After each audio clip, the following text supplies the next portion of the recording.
Ernakulam Tripunithura hill പാലസിൽ വയോധികരെ അധിക്ഷേപിച്ച police ഉദ്യോഗസ്ഥനെ suspend ചെയ്തു. CPO Eldhose എബ്രഹാമിനെതിരെയാണ് ഇപ്പോൾ നടപടി വന്നിരിക്കുന്നത്. വിപിൻ സി വിജയൻ വിശദാംശങ്ങൾ നൽകും. പറയൂ വിപിൻ.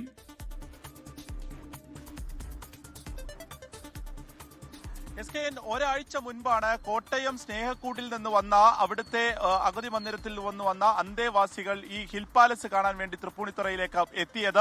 ഈ സമയത്ത് അവിടെ ഡ്യൂട്ടിയിൽ ഉണ്ടായിരുന്ന പോലീസുകാരനായിട്ടുള്ള എൽദോസ് എബ്രഹാം അസഭ്യം പറഞ്ഞു എന്നുള്ളതും ഇവരുടെ ഒട്ടും മാന്യമല്ലാത്ത രീതിയിൽ സംസാരിച്ച് വലിയ മനോവിഷമം ഉണ്ടാക്കി എന്നുള്ളതുമായിരുന്നു ഈ ഒരു പരാതി ഉണ്ടായിരുന്നത്. അത് മുഖ്യമന്ത്രിയുടെ ഉൾപ്പെടെ ശ്രദ്ധയിൽപ്പെടുകയും ചെയ്തു. ഈ ഹിൽ പാലസിലേക്ക് എത്തിയ സമയത്ത് അവിടെ നിന്ന് ഈ ഹിൽ പാലസ് കാണാൻ പോകാൻ കഴിയുന്ന ആളുകൾക്ക്, പ്രായമായവരാണ് നമുക്കറിയാവുന്നതുപോലെ, അതിൽ കുറച്ചുപേർ അങ്ങനെ കാണാൻ പോകാനും മറ്റുള്ളവർ ഈ യാത്രയ്ക്കായി വന്ന ബസ്സിൽ തന്നെ ഇരിക്കാനും തീരുമാനിക്കുകയായിരുന്നു. അങ്ങനെ ഈ അകത്തേക്ക് വാഹനം പ്രവേശിച്ചിട്ടുണ്ടെങ്കിൽ അത് ബസിന്റെ ഉള്ളിൽ ഇരിക്കുകയാണെങ്കിൽ പോലും അതിന് അവിടുത്തെ ഫീസ് ഈടാക്കണം എന്നുള്ളത് ഈ പോലീസ് ഉദ്യോഗസ്ഥൻ പറഞ്ഞു എന്നുള്ളതാണ് ഈ സ്നേഹക്കൂട്ടിലുള്ളവർ പറയുന്നത്.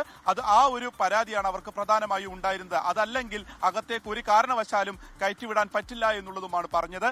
അപ്പോൾ ഇത്രയും പ്രായമായവരാണ്, അവർ വലിയ ആഗ്രഹത്തോടു കൂടി തന്നെ ഈ ഹിൽ പാലസ് ഒക്കെ കാണുന്നതിന് വേണ്ടി ഒരു ടൂർ പോലെ വന്നതാണ് എന്ന് പറഞ്ഞിട്ടും ഒരു തരത്തിലും മാന്യമായ ഒരു രീതിക്കുള്ള ഒരു പെരുമാറ്റം ഈ പോലീസുകാരന്റെ ഭാഗത്തു നിന്നുണ്ടായില്ല എന്നുള്ളത് സോഷ്യൽ മീഡിയയിൽ ഉൾപ്പെടെ ഈ സ്നേഹക്കൂട്ടിന്റെ അതിന്റെ അധികൃതർ പങ്കുവയ്ക്കുകയുണ്ടായി. ഇത് ശ്രദ്ധയിൽപ്പെട്ട ഉടൻ തന്നെയാണ് തൃക്കാക്കര ACPയോട് അന്വേഷിച്ച് റിപ്പോർട്ട് നൽകാൻ ഉന്നത പോലീസ് വൃത്തങ്ങൾ ആവശ്യപ്പെട്ടത്. ഇങ്ങനെ തൃക്കാക്കര ACPയുടെ അന്വേഷണത്തിന്റെ അടിസ്ഥാനത്തിലാണ് ഇപ്പോൾ CPO എൽദോസ് എബ്രാഹിമിനെ സസ്പെൻഡ് ചെയ്തിരിക്കുന്നത്.